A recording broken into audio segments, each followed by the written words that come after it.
let us try this out. So this is going to be the notes for my summer 2023 reading list, book 1 of 3. So this is The Hunger Games 2008, so it was initially released in 2008, and this is the September 2009 first Scholastic printing edition, so paperback. I talked through the notes I took in the reading schedule I executed for this. Okay, introduction. First bought and read this book in mid-2012. I was 19 years old, and it was also the last time I read this book before this reading. So I had read it once before this.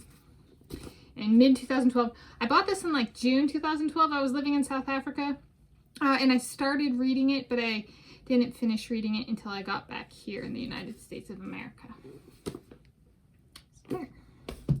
Okay, we're going to go through day notes for the sections I read each day. So day 1, Friday, 30 June 2023, I started the book and read through page 47, so that was 47 pages.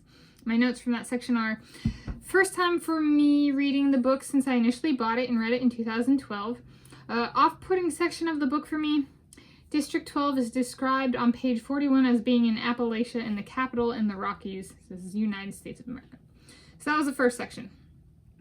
Section here is just how much I read each day. Day 2. Day 2. I guess it'd be 2. No, we'll do 2 this way. Or this way. Or anyway. Saturday, 1 July 2023, I read pages 48 through 128, so those 81 pages. These are my notes. Off-putting tone ended gradually between pages 60 to 70. Remembered this correctly from the first time I read it.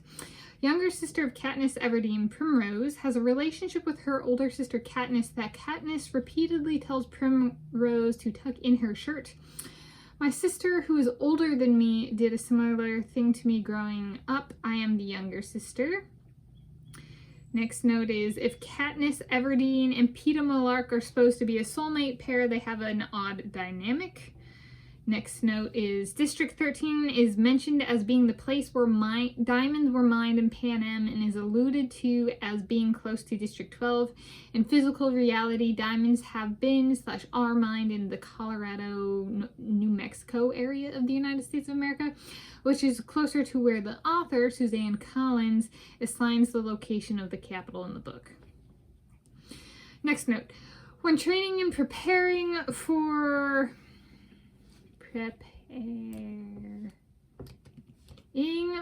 the Hunger Games and corresponding press coverage, Katniss falters on her bow and arrow skills. However, she not once falters on her fashion and the sense of skillfully evoking awe in wearing her costumes, as well as the character knowing the names for the different beauty products and treatments, leads me to dub her a bit of a fashionista. So essentially this is, Kim Kardashian pushed into a survival setting. Okay. Kim Kardashian from Appalachia pushed into the wilderness. Sorry. I'm adding that note in here for the video, so it's not all exactly the same. Okay. Day 3, Sunday, 2 July 2023. I read pages 129 through 175, so that's 47 pages. Here are my notes.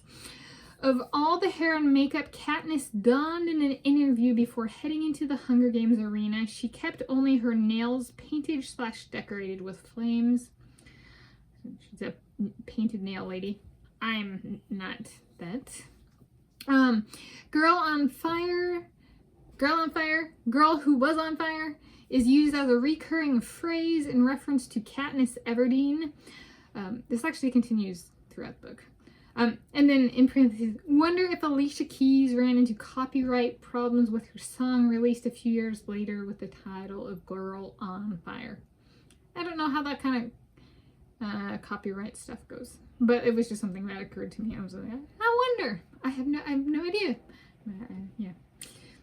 Next note, author Suzanne Collins says it takes a week to die from thirst / dehydration.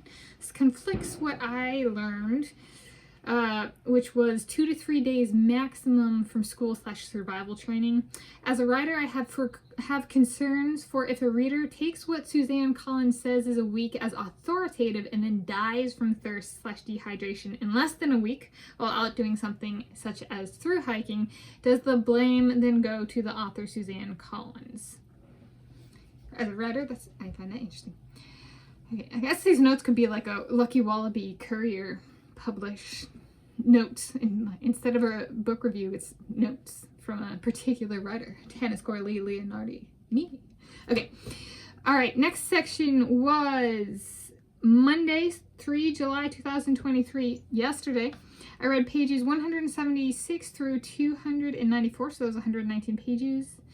So it's longer notes. The notes are: Katniss reflects on robbing bird nests of bird eggs in a friend of hers back in District 12, Gale, comparing her to a squirrel when climbing trees. I consider this an odd comparison, considering the Katniss character has not so far in the book expressed remorse about killing baby birds in the form of taking their eggs for food, nor killing squirrels. This is a topic repeatedly brought up in the pages up to page 176, and bunnies brought up in this section. The word choice by Katniss evokes a strong sense of being potentially more than a bit of an animal hater. The next note. Another recurring topic up to the start of this section is that Katniss grew up watching the Hunger Games over and over on television. That is, she watched TV habitually. Okay. Up next. Or to add to that, that would be like, I think she says, it's not like they had anything else to do, kind of thing. Okay, up next, a recurring theme that continues in this section is that Katniss does not seem to have difficulty asking for help, nor have difficulty asking questions in general. Next note. In this book, Katniss is ballparked at 50 to 60 pounds lighter than the smallest career district tribute, male or female, that chased her up a tree. In the first movie adaptation of this book with Jennifer Lawrence as Katniss Everdeen, this weight differential is not accurately portrayed, if I am remembering the casting/movie correctly. In the book, the career tributes are too heavy for the higher branches of the tree where Katniss climbs, as she weighs less and thinks of this while climbing. So the weight actually... She thinks of, they're heavier than me, they can't do this, so I'm going to climb higher. So the movie is actually grossly inaccurate in some of the survival scenes and like combat scenes or that kind of thing. Action scenes. All right, up next note. Male District 12 tribute Peeta Mellark risks his life to save Katniss. Something not reciprocated. Yeah, where did this go? Not reciprocated later. In the series by Katniss's best friend back home named Gale, who actually ends up being responsible for killing Katniss's sister Primrose. That's a spoiler, I guess. Brings me back to calling Katniss Everdeen and Peeta Mellark a soulmate pair, as true love risks it all for the other person, not kill the other person's loved one, such as family. So based on what I'm reading, all right, if Gale really loved her, he could have volunteered his tribute and gone into the arena and protected Peeta, right? Okay, thus far in reading, I feel like a career tribute from District 1 or 2. All their top tier training ends up in some of them getting killed by a girl cutting a wasp nest from a tree. This sounds like me. Okay, in reality, I would be the district B from the district where the military comes from, which is District 2. I'm trying to remember, is that where Gale chooses in the end of the trilogy? As my mom's dad was a sniper in the army, my dad's dad a fighter pilot in the Navy, my uncle was an expert marksman, which is shooting, and cook in the Marines, my dad a worker for military and commercial aircraft manufacturer Boeing, and I have work experience in weapons development. So District 2 for me, like, kind of unwavering. Okay. Next note. Some of the ways Katniss mistreats Peeta kind of makes me feel like the author Suzanne Collins is not very good / kind to their partner in their personal life, if they even have a real significant other. Might be a publicity stunt relationship. Up next note, on page 285, the 50-60 pound heavier size of a female career tribute Clove, District 2, is again brought in a life or death situation when Clove pins Katniss to the ground and choosing a knife/knives to attempt to kill Katniss.